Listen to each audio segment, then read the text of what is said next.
ಎಲ್ರಿಗೂ ನಮಸ್ಕಾರ ಸ್ನೇಹಿತರೆ.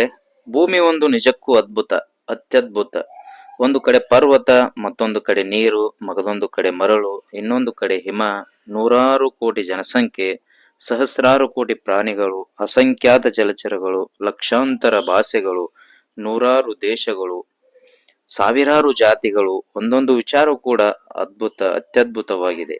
ಹಾಗಾದರೆ ವೈಜ್ಞಾನಿಕ ಅಧ್ಯಯನದ ಪ್ರಕಾರ ಭೂಮಿಯು 460 ಕೋಟಿ ವರ್ಷಗಳ ಹಿಂದೆ ರೂಪುಗೊಂಡಿತು. ಭೂಮಿಯ ನೈಸರ್ಗಿಕ ಉಪಗ್ರಹವಾದ ಚಂದ್ರ ಅದರ ಸ್ವಲ್ಪವೇ ನಂತರ ಸುಮಾರು 453 ಕೋಟಿ ವರ್ಷಗಳ ಹಿಂದೆ ರೂಪುಗೊಂಡಿತು. ಸೂರ್ಯನಿಂದ ಸರಾಸರಿ ದೂರ, ಭೂಮಿಯ ದೂರ 15 ಕೋಟಿ ಕಿಲೋಮೀಟರ್ನಷ್ಟು ಅಂತಾರಾಷ್ಟ್ರೀಯ ಖಗೋಳ ಮೂಲವಾಗಿ ಪರಿಗಣಿಸುವರು. ಭೂಮಿಯ ಚಿಪ್ಪು ಹಲವು ಫಲಕಗಳಾಗಿ ಒಡೆದಿದೆ. ಈ ಭೂಫಲಕಗಳು ನಿಧಾನವಾಗಿ ಭೂಮಿಯ ಅತ್ತಿಂದಿತ್ತ ಹಸ್ತೇನೋ ಗೋಳದ ಮೇಲೆ ಚಲಿಸುತ್ತವೆ. ಭೂಮಿಯ ಒಳಭಾಗವು ಇನ್ನೂ ಸಾಕಷ್ಟು ಚಟುವಟಿಕೆಗಳಿಂದ ಕೂಡಿದೆ. ಭೂಮಿಯ ಅತ್ಯಂತ ಮೇಲಿನ ಪದರ ಚಿಪ್ಪು. ಇದು ಸಿಲಿಕಾ ಮತ್ತು ಅಲ್ಯೂಮಿನಿಯಂನಿಂದ ಹೊರಪದರ, ಸಿಲಿಕಾ ಮ್ಯಾಗ್ನೇಸಿಯಂನಿಂದಾದ ಕೆಳಪದರದಿಂದ ಕೂಡಿದೆ. ಖಂಡದ ಕೆಳಗೆ ಚಿಪ್ಪು ಹೆಚ್ಚು ಮಂದವಿದೆ, ಆದರೆ ಸಾಗರದಡಿಯಲ್ಲಿ ತೆಳುವಾಗಿದೆ. ಕವಚವು ಅರೆ ಘನ ಸ್ಥಿತಿಯಲ್ಲಿದೆ. ಬಹುತೇಕ ಎಲ್ಲ ಲೋಹಗಳ ಭಂಡಾರವಿದು. ಭೂಗರ್ಭವು ಕಬ್ಬಿಣ ಮತ್ತು ನಿಕ್ಕಲ್ನಿಂದ ನಿರ್ಮಿತವಾಗಿದೆ. ಭೂಮಿಯ ಕಾಂತಕ್ಷೇತ್ರದ ಮೇಲೆ ಇದು ಜೀವ ಸಂಕುಲಗಳ ಅಸ್ತಿತ್ವದ ಕಾರಣದಿಂದ ಭೂಮಿಯ ವಾಯುಮಂಡಲದ ಗುಣಲಕ್ಷಣಗಳು ಗಮನಾರ್ಹವಾಗಿ ಬದಲಾಗಿವೆ. ಈ ಜೀವ ಸಂಕುಲಗಳು ಉಂಟು ಮಾಡುವ ಪರಿಸರ ಅಸಮತೋಲನವು ಭೂಮಿಯ ಮೇಲ್ಮೈಯನ್ನು ಗಮನಾರ್ಹವಾಗಿ ಬದಲಾಯಿಸಿದೆ. ಮೇಲ್ಮೈನ ಸುಮಾರು 71% ಭಾಗವು ಉಪ್ಪು ನೀರಿನ ಸಾಗರಗಳಿಂದ ಆವೃತವಾಗಿದೆ. ಉಳಿದ ಮೇಲ್ಮೈಯು ಭೂಖಂಡಗಳು ಮತ್ತು ದ್ವೀಪಗಳಿಂದ ಕೂಡಿದೆ. ಭೂಮಿ ಮತ್ತು ಅದರ ಸುತ್ತಮುತ್ತಲಿನ ಅಂತರಿಕ್ಷದ ನಡುವೆ ಬಹಳಷ್ಟು ವಿನಿಮಯ ಕ್ರಿಯೆಗಳು ಜರುಗುತ್ತವೆ. ಸ್ವಲ್ಪ ದೊಡ್ಡದೆಂದೇ ಹೇಳಬಹುದಾದ ಚಂದ್ರನ ಕಾರಣದಿಂದ ಸಾಗರಗಳಲ್ಲಿ ಉಬ್ಬರವಿಳಿತಗಳು ಉಂಟಾಗುತ್ತವೆ. ಹಲವಾರು ಕೋಟಿ ವರ್ಷಗಳ ಹಿಂದೆ ಈ ಉಬ್ಬರವಿಳಿತಗಳು ಭೂಮಿಯ ಅಕ್ಷೀಯ ಪರಿಭ್ರಮಣ ವೇಗವನ್ನು ನಿಧಾನವಾಗಿ ಕಡಿಮೆಗೊಳಿಸಿವೆ. ಭೂ ಇತಿಹಾಸದ ಮೊದಲ ಭಾಗದಲ್ಲಿ ಧೂಮಕೇತು ಅಪ್ಪಳಿಸಿದ್ದರಿಂದ ಸಾಗರಗಳು ಉದ್ಭವವಾದವು ಎಂದು ಒಂದು ಸಿದ್ಧಾಂತ. ನಂತರದ ಕ್ಷುದ್ರ ಗ್ರಹಗಳ ತಾಡನೆಯಿಂದ ಮೇಲ್ಮೈ ಸಾಕಷ್ಟು ದೊಡ್ಡ ಪ್ರಮಾಣದಲ್ಲಿ ಬದಲಾವಣೆ ಉಂಟು ಮಾಡಿರಬಹುದು. ಓರೆಗೊಂಡ ಭೂಕಕ್ಷೆ ದೀರ್ಘಾವಧಿಯಲ್ಲಿ ಮೇಲ್ಮೈನ ಬಹಳಷ್ಟು ಭಾಗಗಳಲ್ಲಿ ಹಿಮದಲ್ಲಿ ಹೊಂದಿಸಿದ ಹಿಮಯುಗಗಳಿಗೂ ಕಾರಣವಾಗಿದ್ದಿರಬಹುದು. ಲಭ್ಯವಿರುವ ಪುರಾವೆಗಳನ್ನು ಆಧರಿಸಿ ಗ್ರಹದ ವೈಜ್ಞಾನಿಕ ಇತಿಹಾಸವನ್ನು ವಿಜ್ಞಾನಿಗಳು ಮರುರೂಪಿಸಿದ್ದಾರೆ. ಸುಮಾರು 460 ಕೋಟಿ ವರ್ಷಗಳ ಹಿಂದೆ ಸೂರ್ಯ ಮತ್ತು ಬೇರೆ ಗ್ರಹಗಳ ಜೊತೆಯಲ್ಲೇ ಭೂಮಿಯು ನಿಹಾರಿಕೆಯಿಂದ ಉದ್ಭವವಾಯಿತು. ಭೂಮಿಯು ಪ್ರಸ್ತುತದ ಅರ್ಧ ವ್ಯಾಸವನ್ನು ಹೊಂದಿದ್ದಾಗ ವಾಯುಮಂಡಲದಲ್ಲಿ ನಿಧಾನವಾಗಿ ನೀರು ಮತ್ತು ನೀರಾವಿಗಳು ಶೇಖರವಾಗತೊಡಗಿದವು. ನೀರಿನ ಅಂಶ ಹೆಚ್ಚುತ್ತಿದ್ದಂತೆ ದ್ರವ ರೂಪದಲ್ಲಿದ್ದ ಭೂಮಿಯ ಮೇಲ್ಮೈಯು ಘನ ರೂಪಕ್ಕೆ ತಿರುಗಿತು. ಇದರ ಸ್ವಲ್ಪ ನಂತರವೇ ಚಂದ್ರವು ರೂಪುಗೊಂಡಿತು. ಇದು ಮಂಗಳ ಗ್ರಹದಷ್ಟು ಗಾತ್ರದ ತೀಯ ಎಂಬ ಕಾಯ ಭೂಮಿಯನ್ನು ತಾಡಿಸಿದ್ದರಿಂದ ಮೈದೆಳೆದಿರುವ ಸಾಧ್ಯತೆಗಳಿವೆ.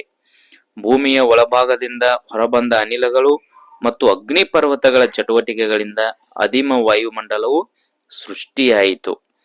ಧೂಮಕೇತುಗಳಿಂದ ಬಂದ ಮಂಜು ಮತ್ತು ಸಾಂದ್ರೀಕರಿತವಾಗುತ್ತಿದ್ದ ನೀರಾವಿಗಳಿಂದ ಮೊದಲ ಸಾಗರಗಳು ರೂಪುಗೊಂಡವು. ಸುಮಾರು 400 ಕೋಟಿ ವರ್ಷಗಳ ಹಿಂದೆ ಪ್ರಬಲವಾದ ರಾಸಾಯನಿಕ ಕ್ರಿಯೆ ಜರುಗಿ ಜೀವಧಾರವಾದ ಕಾರ್ಬನ್ ಮೈದೆಳೆಯಿತು. ಮುಂದೆ ಇದೇ ಜೀವಕೋಶಕ್ಕೆ ಎಡೆಗೊಟ್ಟು 50 ಕೋಟಿ ವರ್ಷಗಳ ನಂತರ ಮೊಟ್ಟ ಮೊದಲ ಜೀವಿಯೂ ಉಗಮವಾಯಿತು. ಭೂವಿಜ್ಞಾನದಲ್ಲಿ ಈ ಕಾಲವನ್ನು ಆದಿಜೀವಿಕಲ್ಪ ಎಂದು ಗುರುತಿಸಲಾಗಿದೆ. ಆರಂಭದಲ್ಲಿ ಕೆಳದರ್ಜೆಯ ಸಸ್ಯವಾದ ಪಾಚಿ ಮೈದೆಳೆಯಿತು.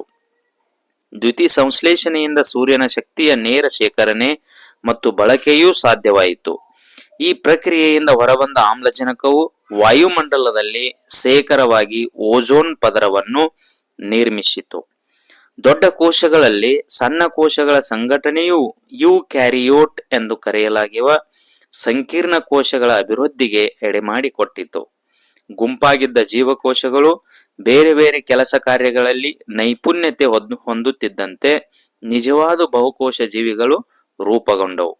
ಅಪಾಯಕಾರಿ ಅತಿನೇರಳೆ ಕಿರಣಗಳನ್ನು ಓಜೋನ್ ಪದರವು ಹೀರಿಕೊಳ್ಳಲು ಆರಂಭಿಸಿದ ನಂತರ ಭೂಮಿಯ ಮೇಲೆ ಜೀವಿಗಳು ವ್ಯಾಪಕವಾಗಿ ವಿಕಾಸವಾಗತೊಡಗಿದವು.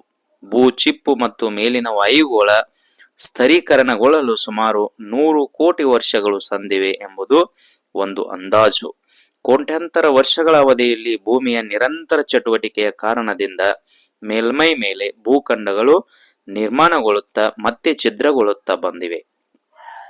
ಸದಾ ಚಲನಶೀಲವಾದ ಈ ಭೂಫಲಕಗಳು ಎಷ್ಟು ದೊಡ್ಡವೆಂದರೆ ಇವು ಖಂಡಗಳನ್ನೇ ಹೊತ್ತು ಸರಿದಾಡಬಲ್ಲವು. ಉದಾಹರಣೆಗೆ ಭಾರತ ಮತ್ತು ಆಸ್ಟ್ರೇಲಿಯಾವನ್ನು ಇಂಡೋ ಆಸ್ಟ್ರಿಯಲ್ ಫಲಕ ಎಂದು ಸರಿದಾಡುತ್ತಿದೆ. ಸುಮಾರು 225 ದಶಲಕ್ಷ ವರ್ಷಗಳ ಹಿಂದೆ ಭಾರತ, ಆಸ್ಟ್ರೇಲಿಯಾ, ಅಂಟಾರ್ಟಿಕ್, ದಕ್ಷಿಣ ಆಫ್ರಿಕಾ ಮತ್ತು ದಕ್ಷಿಣ ಅಮೆರಿಕ ಒಂದುಗೂಡಿದ್ದವು. ಅದನ್ನೇ ಗೊಂಡ್ವಾನ ಮಹಾಖಂಡವೆಂದು ಈಗ ಗುರುತಿಸಲಾಗಿದೆ.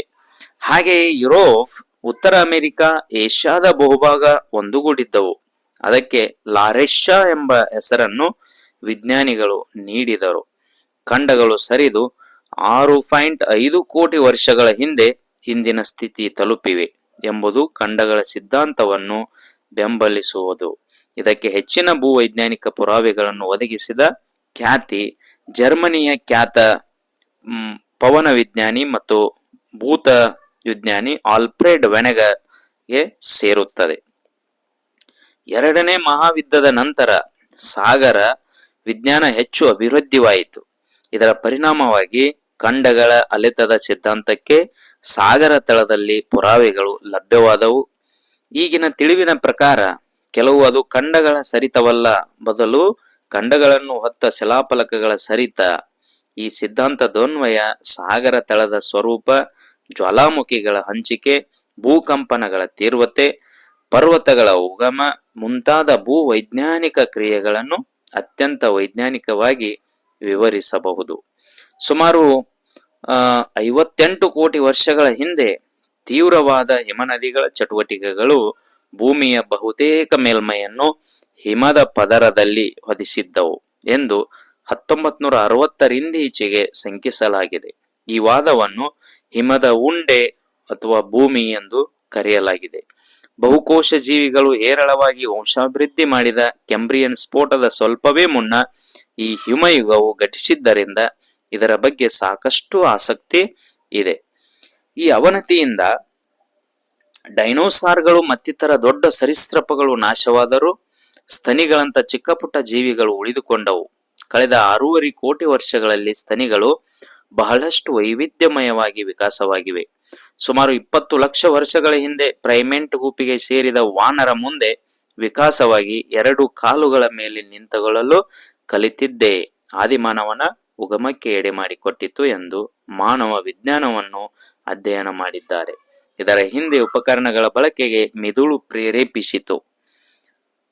ವಾನರ ರೂಪಿ ಮಾನವ ಮತಿವಂತನಾಗಿ ಹೋಮೋಸೆಪಿಯನ್ ಆದದ್ದು ಭೂ ಇತಿಹಾಸದಲ್ಲಿ ಒಂದು ರೋಚಕ ಅಧ್ಯಾಯ. ಬೇಸಾಯ ಮತ್ತು ನಂತರದ ನಾಗರಿಕತೆಗಳ ಕಾರಣದಿಂದ ಇಂದು ಮಾನವ ಸಮುದಾಯವು ಸ್ವಲ್ಪವೇ ಕಾಲದಲ್ಲಿ ಭೂಮಿಯ ಮೇಲೆ ಆಳವಾದ ಪರಿಣಾಮವನ್ನು ಬೀರಿದೆ. ಭೂಮಿಯ ಆಕಾರವು ಸರಿಸುಮಾರು ಹೃತ್ಸಾಕ್ಷ ಗೋಳಕಲ್ಪ ಎನ್ನಬಹುದು. ಅಂದರೆ ಗೋಳಕಲ್ಪವು ಅದರ ಅಕ್ಷದ ದಿಶೆಯಲ್ಲಿ ಅದು ಧ್ರುವದಿಂದ ಧ್ರುವಕ್ಕೆ ಚಪ್ಪಟೆಯಾಗಿದೆ. ಇದರ ಪರಿಣಾಮವಾಗಿ ಸಮಭಾಜಕ ವೃತ್ತದಲ್ಲಿ ಅದು ಉಬ್ಬಿದೆ. ಭೂಮಿಯ ಗಿರಕಿಯಿಂದಾಗಿ ಈ ಉಬ್ಬು ಮೈದಳೆದಿದೆ. ಈ ಕಾರಣಕ್ಕಾಗಿ ಸಮಭಾಜಕ ವೃತ್ತದಲ್ಲಿ ಇದರ ವ್ಯಾಸ ಧ್ರುವದಿಂದ ಧ್ರುವಕ್ಕೆ ಇರುವ ವ್ಯಾಸಕ್ಕಿಂತ 43 ಕಿಲೋಮೀಟರ್ ಹೆಚ್ಚಾಗಿದೆ. ಭೂಮಿಯ ದ್ರವ್ಯರಾಶಿಯು ಸುಮಾರು 5.94 ಕಿಲೋಗ್ರಾಂಗಳಷ್ಟಿದೆ. ಬಹುತೇಕವಾಗಿ ಇದು ಕಬ್ಬಿಣ, ಆಮ್ಲಜನಕ, silicon, magnesium, nickel, calcium, aluminium ಮುಂತಾದ ಮೂಲ ವಸ್ತುಗಳಿಂದ ಕೂಡಿದೆ. ಭೂಮಿಯ ಚಿಪ್ಪಿನ ಸಾಮಾನ್ಯ ಶಿಲಾ ಭಾಗಗಳೆಲ್ಲ ಬಹುತೇಕ ಆಕ್ಸೈಡುಗಳೇ. ಇದಕ್ಕೆ ಮುಖ್ಯ ಅಪವಾದವಾಗಿರುವ ಕ್ಲೋರಿನ್, ಗಂಧಕ ಮತ್ತು ಫ್ಲೋರಿನ್ಗಳು ಶಿಲೆಗಳಲ್ಲಿ ಒಟ್ಟಾರೆ 1% ಗಿಂತ ಕಡಿಮೆ ಪ್ರಮಾಣದಲ್ಲಿ ಸಿಗುತ್ತವೆ. ಭೂಮಿಯ ಮೇಲ್ಭಾಗದಲ್ಲಿ ದ್ರವ್ಯರಾಶಿಯಲ್ಲಿ 47%ಕ್ಕಿಂತ ಹೆಚ್ಚು ಆಮ್ಲಜನಕವೇ ಇದೆ ಎಂದು FW ಕ್ಲಾರ್ಕ್ ಹೇಳಿದ್ದಾನೆ. ಆಮ್ಲಜನಕವು ಮುಖ್ಯವಾಗಿ ಆಕ್ಸೈಡುಗಳಲ್ಲಿ ಕಾಣುತ್ತದೆ. ಬೇರೆ ಘನರೂಪಿ ಗ್ರಹಗಳಂತೆ ಭೂಮಿಯು ಒಳಭಾಗವನ್ನು ರಾಸಾಯನಿಕ ದೃಷ್ಟಿಯಿಂದ ವಿವಿಧ ಪದರಗಳಲ್ಲಿ ವಿಂಗಡಿಸಬಹುದು. ಭೂಮಿಯು ಸಿಲಿಕೇಟ್ನ ಒಂದು ಘನರೂಪಿ ಹೊರಚಿಪ್ಪನ್ನು, ಬಹಳ ಸ್ನಿಗ್ಧವಾದ ಒಂದು ಕವಚಕ್ಕಿಂತ ಬಹಳ ಕಡಿಮೆ ಸ್ನಿಗ್ಧತೆಯನ್ನು ಹೊಂದಿರುವ ದ್ರವರೂಪ ಹೊರ ಭೂಗರ್ಭವನ್ನು ಮತ್ತು ಘನರೂಪಿ ಒಳ ಭೂಗರ್ಭವನ್ನು ಹೊಂದಿದೆ. ಗ್ರಹದ ಆಂತರಿಕ ಶಾಖವು ಬಹುಶಃ ಪೊಟ್ಯಾಸಿಯಂ, ಯುರೇನಿಯಂ, ಥೋರಿಯಂ ಸಮಸ್ಥಾನಿಗಳ ವಿಕಿರಣ ಕ್ಷಯದಿಂದ ಉಂಟಾಗುತ್ತವೆ. ಈ ಮೂರು ಧಾತುಗಳ 100 ಕೋಟಿ ವರ್ಷಗಳಿಂದ ಹೆಚ್ಚು ಗ್ರಹದ ಮಧ್ಯದಲ್ಲಿ ತಾಪಮಾನವು, ಒತ್ತಡವು, ಭೂಗರ್ಭದ ಈ ಶಾಖದ ಒಂದು ಭಾಗವು ಕವಚದ ಗರಿಗಳಿಂದ ಚಿಪ್ಪಿನೆಡೆಗೆ ಸಾಗಿಸಲ್ಪಡುತ್ತದೆ. ಈ ಗರಿಗಳು ಹೆಚ್ಚು ತಾಪಮಾನ ಹೊಂದಿರುವ ಶಿಲಾದ್ರವದ ಸಂವಾಹಕ ಪ್ರವಾಹಗಳು. ಈ ಗರಿಗಳು ಶಾಖಶಲೆ ಉಂಟು ಮಾಡಬಲ್ಲವು. ಬಹುತೇಕ ವಿಜ್ಞಾನಿಗಳು ಒಪ್ಪಿಕೊಳ್ಳುವ ಫಲಕ ರಚನಾಶಾಸ್ತ್ರದ ಪ್ರಕಾರ ಭೂಮಿಯ ಹೊರಭಾಗವು 2 ಪದರಗಳಿಂದ ಕೂಡಿದೆ. ಚಿಪ್ಪು ಮತ್ತು ಕವಚದ ಘನೀಕೃತ ಮೇಲ್ಭಾಗಗಳನ್ನು ಒಳಗೊಂಡ ಶಿಲಾಗೋಳ. ಸಣ್ಣವಾದರೂ ಗಮನಾರ್ಹವಾದ ಭೂಫಲಕಗಳಲ್ಲಿ ಭಾರತೀಯ ಭೂಫಲಕ, ಅರೇಬಿಯನ್ ಭೂಫಲಕ, ಕೆರೇಬಿಯನ್ ಭೂಫಲಕ, ನಗ್ಜಾ ಭೂಫಲಕ ಮತ್ತು ಸ್ಕೋಸಿಯಾ ಭೂಫಲಕಗಳು ಸೇರಿವೆ. ಭಾರತೀಯ ಭೂಫಲಕದೊಂದಿಗೆ ಸಂಚಯಿಸಲಾದ ಆಸ್ಟ್ರೇಲಿಯನ್ ಭೂಫಲಕವು ಸುಮಾರು 5.5 ಕೋಟಿ ವರ್ಷಗಳ ಹಿಂದೆ ಸಂಲಯಿಸಿತು.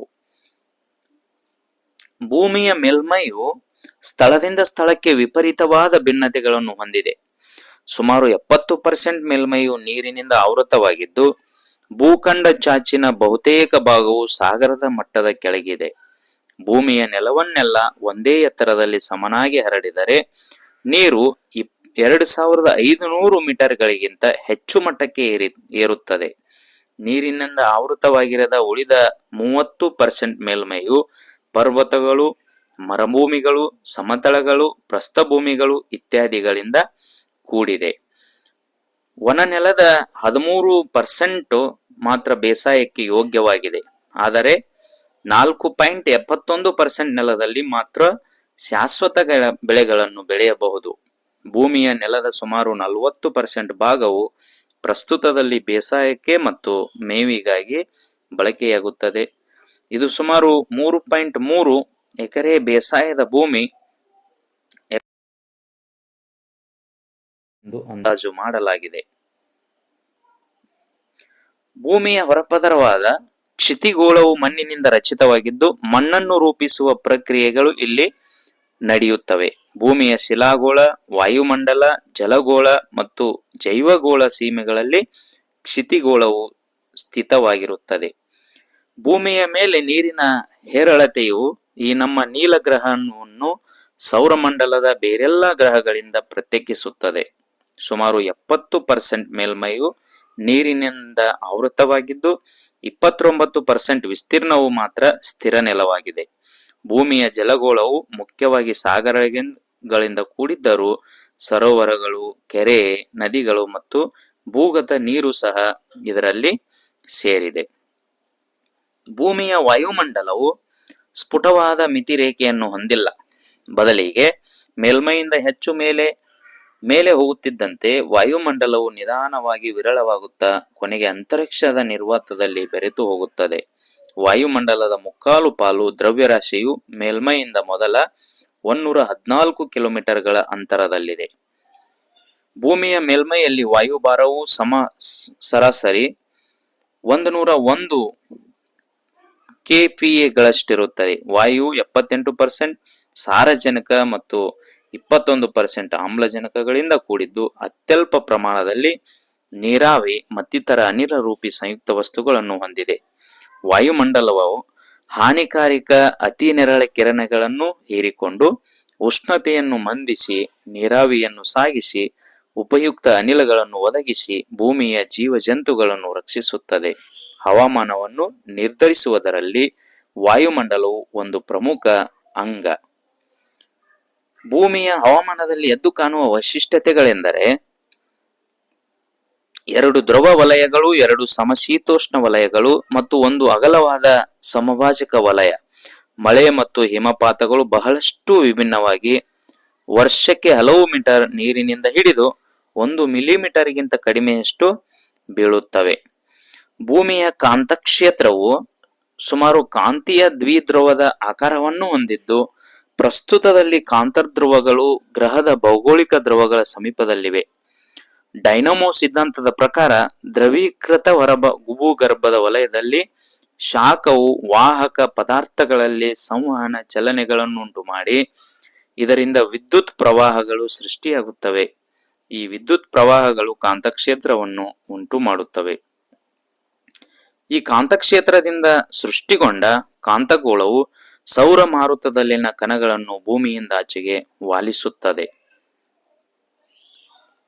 ಹಿನ್ನೆಲೆ ನಕ್ಷತ್ರಗಳಿಗೆ ಸಾಪೇಕ್ಷವಾಗಿ ತನ್ನ ಉತ್ತರ ಧ್ರುವ ಮತ್ತು ದಕ್ಷಿಣ ಧ್ರುವಗಳನ್ನು ಸೇರಿಸುವ ಅಕ್ಷದ ಸುತ್ತ ಒಂದು ಸುತ್ತು ಸುತ್ತಲು ಭೂಮಿಗೆ ಸರಾಸರಿ 23 ಗಂಟೆ 56 ನಿಮಿಷಗಳು ಮತ್ತು 4.091 ಕ್ಷಣಗಳು ಹಿಡಿಯುತ್ತವೆ.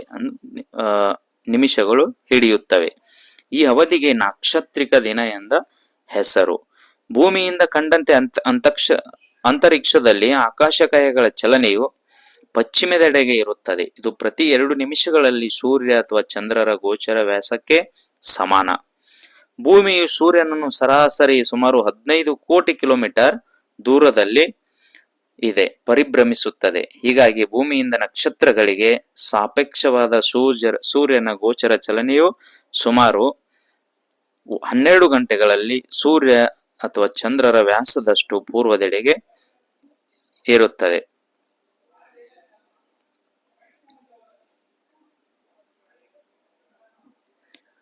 1956ರಲ್ಲಿ ಭೂಮಿಯ ಹಿಲ್ಗೋಳವು ಸುಮಾರು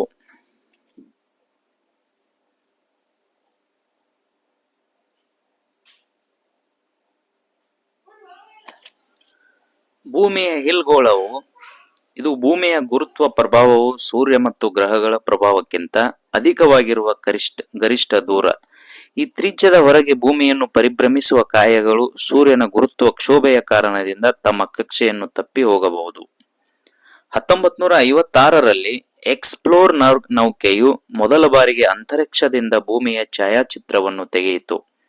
1961ರಲ್ಲಿ ಯೂರಿ ಗಗಾರಿನನ್ನು ಅಂತರಿಕ್ಷದಿಂದ ಭೂಮಿಯನ್ನು ವೀಕ್ಷಿಸಿದ ಮೊಟ್ಟ ಮೊದಲ ಮಾನವನಾದನು. ಅಪೋಲೋ 8ರ ಸಿಬ್ಬಂದಿಯು ಮೊದಲ ಬಾರಿಗೆ 1998ರಲ್ಲಿ ಚಾಂದ್ರ ಕಕ್ಷೆಯಿಂದ ಭೂಮಿ ಉದಯವನ್ನು ವೀಕ್ಷಿಸಿತು. ಬಾಹ್ಯಾಕಾಶದಿಂದ ನೋಡಿದಾಗ ಭೂಮಿಯು ಚಂದ್ರ ಮತ್ತು ಶುಕ್ರ ಗ್ರಹಗಳಂತೆಯೇ ಕಲೆಗಳನ್ನು ತೋರುತ್ತದೆ. ಭೂಮಿಯು ಸೂರ್ಯನ ಸುತ್ತ ಸುತ್ತುವಾಗ ತನ್ನ ಮೇಲ್ಮೈನಿಂದ ಪ್ರತಿಫಲಿಸುವ ಬೆಳಕು ಇದಕ್ಕೆ ಕಾರಣ. ಕಾಣುವ ಕಲೆಗಳು ಅಂತರಿಕ್ಷದಲ್ಲಿ ವೀಕ್ಷಕನ ಸ್ಥಾನದ ಮೇಲೆ ಅವಲಂಬಿತವಾಗಿವೆ. ಈ ಕಲೆಗಳು ಮಾರ್ಪಡುವ ವೇಗವು ವೀಕ್ಷಕನ ಮತ್ತು ಭೂಮಿಯ ಕಕ್ಷೀಯ ಅವಧಿಗಳ ಮೇಲೆ ಅವಲಂಬಿತವಾಗಿವೆ. ಪ್ರಯೋಗಾಲಯದಲ್ಲಿ ಭೂಗೋಳಾಕೃತಿಯೊಂದರ ಮೇಲೆ ಬೆಳಕನ್ನು ಹಾಯಿಸಿ ಕಲೆಗಳನ್ನು ನಿರ್ಮಿಸಬಹುದು. ಭೂಮಿಯ ಮೇಲಿನ ವೀಕ್ಷಕನಿಗೆ ಶುಕ್ರನ ಕಲೆಗಳು ಕಾಣುವಂತೆ ಗೆಲಿಲಿಯೋ ಕಂಡುಹಿಡಿದಂತೆ ಮಂಗಳದ ಮೇಲಿನ ವೀಕ್ಷಕನಿಗೆ ಭೂಮಿಯ ಕಲೆಗಳು ಕಾಣುತ್ತವೆ. ಯಾವುದೇ ಗ್ರಹವು ಜೀವಿಗಳನ್ನು ಪೋಷಿಸುವ ಸಾಮರ್ಥ್ಯವುಳ್ಳದ್ದಾಗಿದ್ದರೆ ಅದನ್ನು ವಾಸಯೋಗ್ಯವೆಂದು ಕರೆಯಲಾಗುತ್ತದೆ.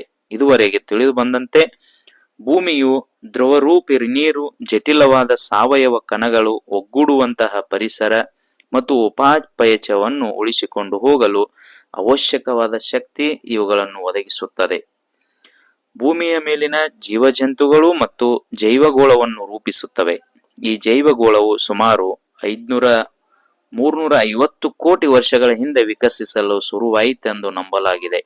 ಭೂಮಿಯ ಮೇಲಿನ ಸಮುದಾಯಗಳು ಅಧಿಕೃತವಾಗಿ ತಿಳಿದುಕೊಂಡಂತೆ ಖಂಡಿತವಾಗಿಯೂ ಜೀವಿಗಳು ಅಸ್ತಿತ್ವದಲ್ಲಿರುವುದು ಭೂಮಿಯ ಮೇಲೆ ಮಾತ್ರ. ಇದಲ್ಲದೆ ಜೈವಗೋಳಗಳು ಬಹಳ ವಿರಳ. ಜೈವಗೋಳವನ್ನು ಹಲವಾರು ಬಯೋಮ್ಗಳನ್ನಾಗಿ ವಿಂಗಡಿಸಲಾಗಿದೆ. ಪ್ರತಿಯೊಂದು ಬಯೋಮ್ನಲ್ಲಿ ಸ್ಥೂಲವಾಗಿ ಒಂದೇ ರೀತಿಯ ಗಿಡಮರಗಳು ಮತ್ತು ಪ್ರಾಣಿ ಪಕ್ಷಿಗಳು ಕಂಡುಬರುತ್ತವೆ. ವನನೆಲದ ಮೇಲೆ ಮುಖ್ಯವಾಗಿ ಅಕ್ಷಾಂಶ ರೇಖೆ ಮತ್ತು ಸಾಗರದಿಂದ ಇರುವ ಎತ್ತರವು ಬಯೋಮ್ಗಳನ್ನು ಪ್ರತ್ಯೇಕಿಸುತ್ತವೆ. ಆರ್ಕಟಿಕ್, ಅಂಟಾರ್ಟಿಕ್ ವೃತ್ತ ಮತ್ತು ಎತ್ತರದಲ್ಲಿರುವ ಬಯೋಮ್ಗಳಲ್ಲಿ ಹೆಚ್ಚು ಜೀವಿಗಳು ಸಿಗುವುದಿಲ್ಲ. ಮಾನವರು ತಮ್ಮ ಉಪಯೋಗಗಳಿಗೆ ಬಳಸಬಹುದಾದ ಸಂಪನ್ಮೂಲಗಳನ್ನು ಭೂಮಿಯು ಒದಗಿಸುತ್ತದೆ. ಈ ಸಂಪನ್ಮೂಲಗಳಲ್ಲಿ ಖನಿಜ ಇಂಧನಗಳಂತ ಕೆಲವು ನವೀಕರಿಸಲು ಅಯೋಗ್ಯವಾಗಿದ್ದು ಇವುಗಳನ್ನು ಕಡಿಮೆ ಸಮಯಾವಧಿಯಲ್ಲಿ ನವೀಕರಿಸಲಾಗುವುದಿಲ್ಲ. ಖನಿಜ ಇಂಧನಗಳ ದೊಡ್ಡ ಶೇಖರಣೆಗಳು ಭೂಮಿಯ ಚಿಪ್ಪಿನಲ್ಲಿ ಕಂಡುಬರುತ್ತವೆ. ಈ ಬಗೆಯ ಇಂಧನಗಳಲ್ಲಿ ಕಲ್ಲಿದ್ದಲು, ಕಲ್ಲೆಣ್ಣೆ, ನಿಸರ್ಗಾನಿಲ, ಮಿಥೇನ್ಗಳು ಸೇರಿವೆ. ಭೂಮಿಯ ಜೈವಗೋಳವು ಮಾನವರಿಗೆ ಉಪಯುಕ್ತವಾಗುವ ಹಲವು ಜೈವಿಕ ಉತ್ಪನ್ನಗಳನ್ನು ಸೃಷ್ಟಿಸುತ್ತವೆ. ಇವುಗಳಲ್ಲಿ ಆಹಾರ, ಮರ, ಔಷಧಿಗಳು, ಆಮ್ಲಜನಕ, ಹಲವು ಜೈವಿಕ ತ್ಯಾಜ್ಯ ವಸ್ತುಗಳ ಮರುಬಳಕೆ ಇತ್ಯಾದಿಗಳು ಸೇರಿವೆ. ನೆಲದ ಮೇಲಿನ ಪರಿಸರ ವ್ಯವಸ್ಥೆಗಳು ಸಿಹಿ ನೀರು ಮತ್ತು ಮೇಲ್ಮಣ್ಣಿನ ಮೇಲೆ ಅವಲಂಬಿತವಾಗಿದ್ದರೆ, ಸಾಗರಗಳಲ್ಲಿನ ಪರಿಸರ ವ್ಯವಸ್ಥೆಗಳು ನೆಲದಿಂದ ಸಮುದ್ರಕ್ಕೆ ಕೊಚ್ಚಿ ಬಂದು ಕರಗಿದ ಪೋಷಕಗಳ ಮೇಲೆ ಅವಲಂಬಿತವಾಗಿರುತ್ತವೆ. ವ್ಯವಸಾಯದಲ್ಲಿ ವ್ಯವಸಾಯ ಯೋಗ್ಯ ನೆಲ, ಶಾಶ್ವತ ಬೆಳೆಗಳು, ಶಾಶ್ವತ ಹುಲ್ಲುಗಾವಲುಗಳು, ಕಾಡುಗಳು, ನಾಗರಿಕ ವಲಯಗಳು ಇತ್ಯಾದಿಗಳು ಎಲ್ಲವೂ ಸರಿಸುಮಾರು 1993ರಲ್ಲಿ ಮಾಡಿದ ಅಂದಾಜಿನ ಪ್ರಕಾರ ನೀರಾವರಿಗೆ ಒಳಪಟ್ಟಿದ್ದ ನೆಲದ ವಿಸ್ತೀರ್ಣ. ಸ್ವಾಭಾವಿಕ ಮತ್ತು ಭೂಮಿಯ ಮೇಲೆ ಹಲವು ವಿಸ್ತಾರ ವಲಯಗಳು ಸುಮಾರು ನಿರಂತರವಾಗಿ ಚಂಡಮಾರುತ, ತುಫಾನುಗಳಂತಹ ವಿಪರೀತ ಹವೆಗಳಿಗೆ ಒಳಪಟ್ಟಿರುತ್ತವೆ. ಹಲವೆಡೆಗಳು ಭೂಕಂಪನ, ಭೂಪಾತ, ಸುನಾಮಿ, ಜ್ವಾಲಾಮುಖಿ, ಪ್ರಳಯ, ಬರಗಾಲ ಮತ್ತಿತರ ವಿಪತ್ತು ಮತ್ತು ನಾಶಗಳನ್ನು ಎದುರಿಸುತ್ತವೆ. ಹಲವು ಸ್ಥಳೀಯ ಪ್ರದೇಶಗಳು ಮಾನವರಿಂದುಂಟಾದ ಜಲ ಮತ್ತು ವಾಯು ಮಾಲಿನ್ಯ, ಆಮ್ಲ ಮಳೆ ಮತ್ತು ವಿಷಕಾರಕ ಪದಾರ್ಥಗಳು, ಸಸ್ಯ ಸಂಪತ್ತಿನ ನಾಶ, ಅರಣ್ಯ ನಾಶ, ವನ್ಯಜೀವಿಗಳ ನಾಶ, ಪ್ರಭೇದಗಳ ನಾಶ ಮುಂತಾದ ನಾಶಕಾರಕ ಪರಿಣಾಮಗಳನ್ನು ಎದುರಿಸಬೇಕಾಗುತ್ತದೆ. ಕಾರ್ಖಾನೆಗಳಿಂದ ಇಂಗಾಲದ ಡೈಆಕ್ಸೈಡ್ ಉತ್ಪತ್ತಿಯು ವಾಯುಗುಣದಲ್ಲಿ ದೀರ್ಘಾವಧಿ ಮಾರ್ಪಾಡುಗಳನ್ನು ಉಂಟು ಮಾಡುತ್ತಿವೆ. ಇದರಿಂದ ಹಿಮನದಿಗಳು ಮತ್ತು ಆರ್ಕ್ಟಿಕ್ ಹಿಮದ ಕರಗುವಿಕೆ, ಇನ್ನೂ ಹೆಚ್ಚಿನ ವಿಪರೀತ ತಾಪಮಾನಗಳು, ಹವಾಮಾನದಲ್ಲಿ ಗಮನಾರ್ಹವಾದ ಬದಲಾವಣೆಗಳು ಉಂಟಾಗುತ್ತಿವೆ. ಭೂಮಿಯು ಸುಮಾರು 66 ಕೋಟಿ ವರ್ಷಗಳ ಮಾನವನ ವಾಸಿಗಳನ್ನು ಹೊಂದಿದೆ. ಮುನ್ನಂದಾಜುಗಳ ಪ್ರಕಾರ ಭೂಮಿಯ ಜನಸಂಖ್ಯೆಯು 2013ರಲ್ಲಿ 700 ಕೋಟಿ ಮತ್ತು 900 ಕೋಟಿಯಷ್ಟು ಆಗಲಿದೆ. ಜನಸಂಖ್ಯಾ ಬೆಳವಣಿಗೆಯು ಸಿಂಹಪಾಲ ಪ್ರಗತಿಶೀಲ ದೇಶಗಳಿಂದ ಬರಲಿದೆ. ಮಾನವ ಜನಸಂಖ್ಯಾ ಸಾಂದ್ರತೆಯು ಭೂಮಿಯ ವಿವಿಧೆಡೆಗಳಲ್ಲಿ ಬಹಳ ಭಿನ್ನವಾಗಿದ್ದರೂ ಬಹುತೇಕ ಜನರು ಏಷ್ಯಾ ಖಂಡದಲ್ಲಿ ವಾಸಿಸುತ್ತಾರೆ. ಭೂಮಿಯ ಮೇಲ್ಮೈನ ಕೆಲವೇ 8ನೇ ಭಾಗ ಮಾತ್ರ ಮಾನವ ವಾಸಕ್ಕೆ ಯೋಗ್ಯವಾಗಿದೆ ಎಂದು ಅಂದಾಜು ಮಾಡಲಾಗಿದೆ. ಮೇಲ್ಮೈನ ಮುಕ್ಕಾಲು ಭಾಗ ಸಾಗರಗಳಿಂದ ಕೂಡಿದ್ದು ನೆಲದ ವಿಸ್ತೀರ್ಣ ಅರ್ಧ ಮರುಭೂಮಿ, ಎತ್ತರದ ಪರ್ವತಗಳು ಅಥವಾ ಇತರ ವಾಸಿಸಲ ಯೋಗ್ಯ ಪ್ರದೇಶಗಳಿಂದ ಸೇರಿದೆ. ಅಂಟಾರ್ಟಿಕ್ದಲ್ಲಿನ ಕೆಲ ಭಾಗಗಳನ್ನು ಹೊರತುಪಡಿಸಿ ಭೂಮಿಯ ಎಲ್ಲಾ ನೆಲ ಮೇಲ್ಮೈನ ಮೇಲೆ ಸ್ವತಂತ್ರ ಸಾರ್ವಭೌಮ ರಾಷ್ಟ್ರಗಳು ಹಕ್ಕು ಸಾಧಿಸಿವೆ. ಗಣತಿಯ ಪ್ರಕಾರ 192 ಸಂಯುಕ್ತ ರಾಷ್ಟ್ರ ಸದಸ್ಯ ರಾಷ್ಟ್ರಗಳು ಸೇರಿದಂತೆ 201 ಸಾರ್ವಭೌಮ ದೇಶಗಳಿವೆ.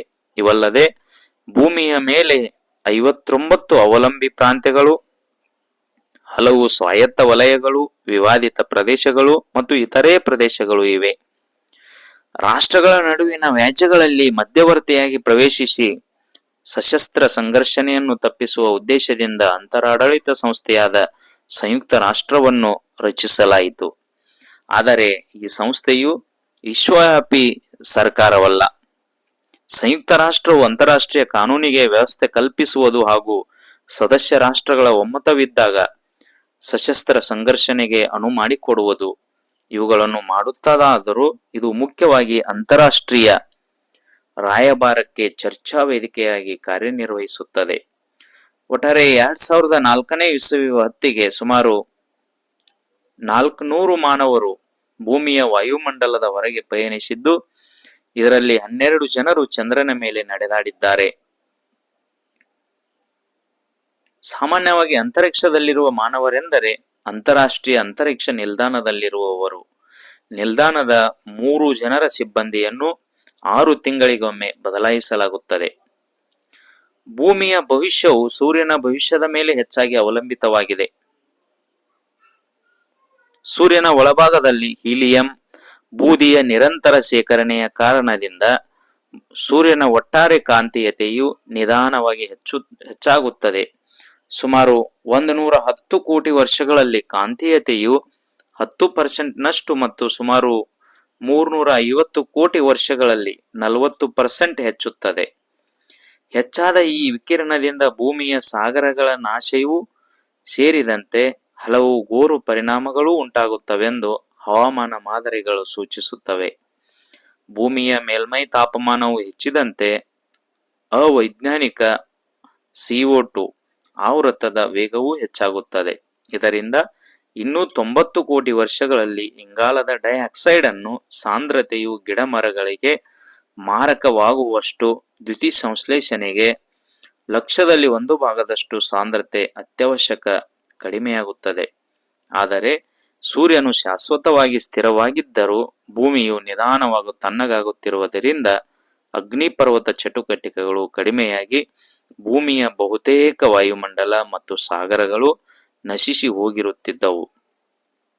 ಹೆಚ್ಚು ವಿಶಿಷ್ಟವಾಗಿ ಭೂಮಿಯ ಚಿಪ್ಪಿನ ಕಡಿಮೆಯಾದ ತಾಪಮಾನವು ಈಗೀಗ ಹೆಚ್ಚು ನೀರನ್ನು ತನ್ನ ಮೂಲಕ ಜಿನುಗಲು ಬಿಡುತ್ತದೆ. ಹೀಗಾಗಿ ಇನ್ನು ಸುಮಾರು 100 ಕೋಟಿ ವರ್ಷಗಳಲ್ಲಿ ಸೂರ್ಯನ ಪ್ರಭಾವವಿಲ್ಲದಿದ್ದರೂ ಮೇಲ್ಮೈ ನೀರು ಪೂರ್ಣವಾಗಿ ಇಂಗುತ್ತದೆ. ಇನ್ನು 500 ಕೋಟಿ ವರ್ಷಗಳಲ್ಲಿ ತನ್ನ ಜೀವನ ಚಕ್ರದ ಭಾಗವಾಗಿ ಸೂರ್ಯವು ಕೆಂಪು ದೈತ್ಯವಾಗಿ ಉಬ್ಬುತ್ತದೆ. ಭೂಮಿಯ ಪ್ರಸ್ತುತದ ಕಕ್ಷೆಗಿರುವ ದೂರದ 99% ದೂರದ ಗಾತ್ರಕ್ಕೆ ಸೂರ್ಯ ಹಿಗ್ಗುತ್ತದೆ ಎಂದು ಮಾದರಿಗಳು ಹೇಳುತ್ತವೆ. ಆದರೆ ಅಷ್ಟು ಹೊತ್ತಿಗೆ ಸೂರ್ಯನ ದ್ರವ್ಯರಾಶಿಯು ಕುಗ್ಗುವಿಕೆಯ ಕಾರಣ ಭೂಮಿಯ ಕಕ್ಷೆಯು ಸುಮಾರು 1.7 ಖಗೋಳಮಾನಗಳ ದೂರಕ್ಕೆ ಸರಿಯಬಹುದು. ಹೀಗೆ ಭೂಮಿಯು ಸೂರ್ಯನ ಹೊರ ವಾಯುಮಂಡಲದಿಂದ ಆವೃತವಾಗುವುದನ್ನು ತಪ್ಪಿಸಿಕೊಂಡರೂ ಸೂರ್ಯನ ಸಾಮೀಪ್ಯತೆಯ ಕಾರಣದಿಂದ ಬಹುತೇಕ ಎಲ್ಲಾ ಜೀವಿಗಳು ನಶಿಸಿ ಹೋಗುತ್ತವೆ. ಅಮೆರಿಕ ಬಾಹ್ಯಾಕಾಶ ಸಂಶೋಧನಾ ಸಂಸ್ಥೆ ನಾಸಾ ಸೌರಮಂಡಲದಾಚೆ ಇನ್ನೊಂದು ಸೌರಮಂಡಲವನ್ನು ಪತ್ತೆ ಹಚ್ಚಿದೆ. ಈ ಸೌರಮಂಡಲದಲ್ಲಿ ಭೂಮಿಯಂತೆ ಇರುವ 7 ಗ್ರಹಗಳನ್ನು ವಿಜ್ಞಾನಿಗಳು ಪತ್ತೆ ಹಚ್ಚಿದ್ದು, ವಾಸಯೋಗ್ಯ ಗ್ರಹಗಳು ಎಷ್ಟಿವೆ ಎಂಬುದರ ಬಗ್ಗೆ ಸಂಶೋಧನೆ ನಡೆಸಲಾಗುತ್ತಿದೆ.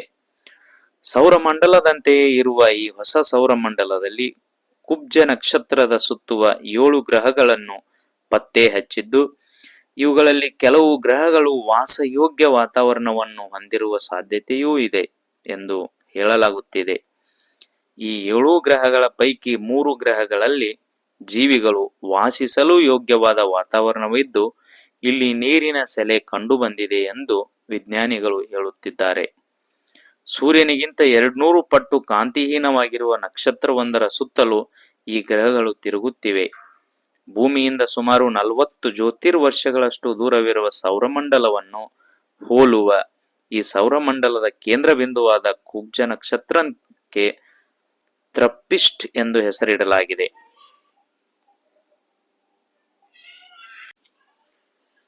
ಇತ್ತೀಚಿನ ದಿನಗಳಲ್ಲಿ ಭೂ ದಿನವನ್ನು ಆಚರಿಸಲಾಗುತ್ತದೆ. ಏಪ್ರಿಲ್ 22ರಂದು ವಿಶ್ವದಾದ್ಯಂತ ಆಚರಿಸಲಾಗುವ ವಾರ್ಷಿಕ ಘಟನೆಯಾಗಿದೆ. ಪರಿಸರ ರಕ್ಷಣೆ ಬೆಂಬಲವನ್ನು ವಿವಿಧ ಪ್ರದರ್ಶನಗಳ ಮೂಲಕ ನಡೆಸಲಾಗುತ್ತದೆ. 1970ರಲ್ಲಿ ಮೊದಲ ಭೂ ದಿನ ಆಚರಿಸಲಾಯಿತು. 193 ರಾಷ್ಟ್ರಗಳಲ್ಲಿ ಈ ದಿನ ಆಚರಿಸಲಾಗುತ್ತದೆ. ಇದನ್ನು ಭೂಮಿ ದಿನ ನೆಟ್ ಎಂದು ಕರೆಯಲಾಗಿದೆ. ಕೈಗಾರಿಕೆಗಳ ಮಾಲಿನ್ಯದಿಂದ ವಾತಾವರಣ ಕೆಡುತ್ತಿದ್ದು ಮಾಲಿನ್ಯಯುಕ್ತವಾಗುತ್ತಿದೆ ಎಂದು ಅಮೆರಿಕದಲ್ಲಿ 1970ರಲ್ಲಿ ಪರಿಸರ ಪ್ರೇಮಿಗಳ ಚಳುವಳಿ ನಡೆಯಿತು. ಇದು ಕೆಲವೇ ದಿನಗಳಲ್ಲಿ ಬೃಹತ್ ಸ್ವರೂಪವನ್ನು ಪಡೆಯಿತು.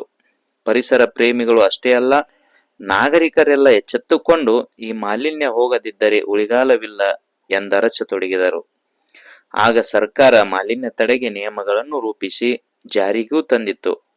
ಈ ಹೋರಾಟದ ಫಲವೇ ಭೂಮಿ ದಿನ.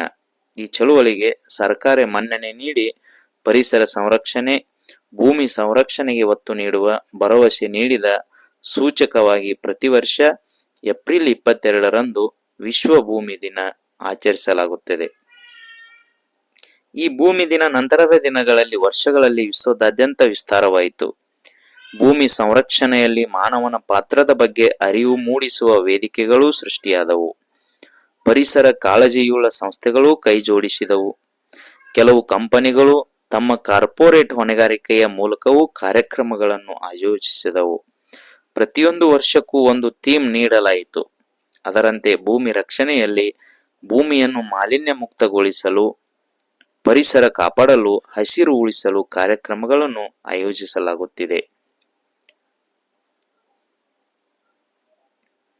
ಜಗತ್ತಿನ ತಾಪಮಾನದ ಏರಿಕೆ, ಹವಾಮಾನ ಏರುಪೇರು ಭವಿಷ್ಯದ ಭೂಮಿಯ ಜೀವ ಸಂಕುಲದ ಅಳಿವಿಗೆ ಕಾರಣವಾಗಬಹುದು ಎಂಬ ಭಯ ಹವಾಮಾನ ತಜ್ಞರನ್ನು ಕಾಡುತ್ತಿದೆ. ಈ ತಾಪಮಾನದ ಏರಿಕೆಗೆ ಭೂಮಿ ಕುದಿಯುತ್ತಿದೆ ಎಂಬ ಸಂದೇಶವನ್ನು ಹರಿಬಿಟ್ಟಿದ್ದಾರೆ. 90% ಹಸಿರುಮನೆ ಅಲಿನದಿಂದ, ಕಾಡು ಸಸ್ಯಗಳಿಂದ ಉತ್ಪತ್ತಿಯಾದ ಬಿಸಿಯನ್ನು ಸಮುದ್ರ ಹೀರಿಕೊಳ್ಳುವ ಪ್ರಮಾಣ. ಆದರೆ ಈಗ ಸಮುದ್ರವೂ ತನ್ನ ಗರಿಷ್ಠ ತಾಪಮಾನವನ್ನು ತಲುಪಿರುವುದರಿಂದ ವಾತಾವರಣದ ತಾಪಮಾನ ಇನ್ನೂ ಏರುವ ಸಾಧ್ಯತೆ ಇದೆ. 26 ಆಮ್ಲದ ಮಳೆ ಹೆಚ್ಚಳ ಕೈಗಾರಿಕಾ ಯುಗ ಆರಂಭದ ಕಾಲಕ್ಕೆ ಹೋಲಿಸಿದರೆ ಸಮುದ್ರದ ನೀರಿನಲ್ಲಿ ಹೆಚ್ಚಾಗಿರುವ ಅಂಶ ಆಮ್ಲದ ಅಂಶವಾಗಿದೆ. ಪ್ರಸ್ತುತ ಗಾಳಿಯಲ್ಲಿ ಅಥವಾ ಸುತ್ತುವರಿದ ಗಾಳಿಗೆ ಅನಿಲ ಹೊರಸೂಸುವಿಕೆಯಲ್ಲಿನ ಮಾಲಿನ್ಯಕಾರಕಗಳ ಸಾಂದ್ರತೆಯನ್ನು ವ್ಯಾಖ್ಯಾನಿಸುವ ಮತ್ತು ಸೀಮಿತಗೊಳಿಸುವ ನಿಯಮಗಳನ್ನು ವಿವಿಧ ರಾಷ್ಟ್ರೀಯ ಮತ್ತು ರಾಜ್ಯ ಪರಿಸರ ಸಂರಕ್ಷಣೆ ಮತ್ತು ಔದ್ಯೋಗಿಕ ಆರೋಗ್ಯ ಮತ್ತು ಸುರಕ್ಷತಾ ಸಂಸ್ಥೆಗಳು ನೀಡುತ್ತವೆ. ಅಂತಹ ನಿಯಮಗಳು ಸಾಂದ್ರತೆಯ ಹಲವಾರು ವಿಭಿನ್ನ ಅಭಿವ್ಯಕ್ತಿಗಳನ್ನು ಒಳಗೊಂಡಿರುತ್ತವೆ. ಕೆಲವು ಸಾಂದ್ರತೆಗಳನ್ನು ಮಿಲಿಗ್ರಾಂ ಎಂದು ವ್ಯಕ್ತಪಡಿಸುತ್ತಾರೆ. ವಾತಾವರಣದಲ್ಲಿರುವ 10 ಲಕ್ಷ ಕಣಗಳಲ್ಲಿ ಇಂಗಾಲದ ಡೈಆಕ್ಸೈಡ್ ಪ್ರಮಾಣ 407ರಷ್ಟಿದೆ. 2018ಕ್ಕೆ ಹೋಲಿಸಿದರೆ 2019ರಲ್ಲಿ ppm ಪ್ರಮಾಣ ಏರಿಕೆಯಾಗಿದೆ. ppm ಪ್ರಮಾಣ 10,000 ಮೀರಿದರೆ ಗಾಳಿಯ ಗುಣಮಟ್ಟ ಉಸಿರಾಡಲು ಯೋಗ್ಯವಲ್ಲ ಎಂದು ಪರಿಗಣಿಸಲಾಗುತ್ತದೆ. ಭೂಮಿಯಲ್ಲಿ ಹೆಚ್ಚುತ್ತಿರುವ ಶಾಖಕ್ಕೆ ಪರಿಹಾರ ಕಂಡುಹಿಡಿಯಲು 25ನೇ ವಾರ್ಷಿಕ ಜಾಗತಿಕ ಹವಾಮಾನ ಸಮಾವೇಶ ಸ್ಪೇನಿನ ರಾಜಧಾನಿ ಮಾಡ್ರಿಡ್ನಲ್ಲಿ ನಡೆಯಿತು. ಅಲ್ಲಿ 177 ದೇಶಗಳ ವಿಜ್ಞಾನಿಗಳು, ರಾಜತಾಂತ್ರಿಕ ಪರಿಣತರು, ರಾಜಕೀಯ ಮುತ್ಸದ್ದಿಗಳು ಸೇರಿದ್ದರು. ಈ ಸಮಾವೇಶ ಡಿಸೆಂಬರ್ 2ರಂದು ಆರಂಭವಾಗಿದ್ದು 2019ರಲ್ಲಿ ಮುಕ್ತಾಯವಾಯಿತು. ಅಲ್ಲಿ ಹಾಕಿದ ವಿವಿಧ ದೇಶಗಳ ಪ್ರದರ್ಶನ ಮಳಿಗೆಗಳಲ್ಲಿ ಭಾರತದ್ದು ವಿಶಿಷ್ಟವಾದದ್ದು. ಅಲ್ಲಿ ಗಾಂಧೀಜಿಯವರ ಅನೇಕ ಬಟ್ಟೆ ಚಿತ್ರಗಳನ್ನು ತೂಗು ಹಾಕಿ ನಡುವೆ ಗಾಂಧೀಜಿಯ ಸರಳ ಜೀವನದ ಸಂಕೇತಗಳನ್ನು ತೋರಿಸಲಾಗಿದೆ. ಆಮ್ಲಜನಕದ ಕೊರತೆ ಅನೇಕ ಕಡೆ, ಅದು ನಗರಗಳಲ್ಲಿ ಹೆಚ್ಚು ಆಗುತ್ತಿದೆ. ಅದನ್ನು ಕಾರ್ಬನ್ ಹೆಜ್ಜೆ ಗುರುತು, ಕಾರ್ಬನ್ ಫುಟ್ ಪ್ರಿಂಟ್ ಎಂದು ತಾಪಮಾನದಲ್ಲಿ ಅಳತೆ ಮಾಡುತ್ತಾರೆ.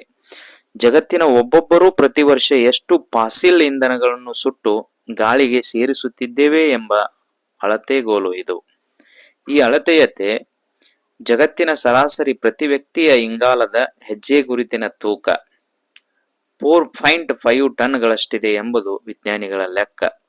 ಅಮೆರಿಕದ ಜನರ ಹೆಜ್ಜೆ ಗುರುತಿನ ತೂಕ 16 ಟನ್. ಅದೇ ಭಾರತದ ಪ್ರಜೆಯ ಸರಾಸರಿ ಕೇವಲ 1.8 ಟನ್ ಇದೆ. ಆದರೆ ಅಮೆರಿಕ ತನ್ನ ಜಗತ್ತಿಗೆ ಇಂಗಾಲ ಕೊಡುಗೆಯನ್ನು ಕಡಿಮೆ ಮಾಡಲು ಒಪ್ಪುತ್ತಿಲ್ಲ. ಭಾರತ ಚೀನಾಗಳಿಗೆ ಇಂಗಾಲವನ್ನು ಹೆಚ್ಚು ಮಾಡುವ ಯೋಜನೆ ಕೈಗೊಳ್ಳದಂತೆ ಒತ್ತಡ ಹಾಕುತ್ತಿದೆ. ಒಟ್ಟಿನಲ್ಲಿ ಈ ಬಿಸಿ ಇಂಗಾಲದ ಪ್ರಳಯವನ್ನು ತಡೆದು ಮುಂದಿನ ಪೀಳಿಗೆಗೆ ಸುಖ ಜೀವನಕ್ಕೆ ಅವಕಾಶ ಮಾಡಲು ಗಾಂಧೀಜಿಯವರ ಸರಳ ಬದುಕು ಎಲ್ಲರಿಗೂ ಆದರ್ಶ.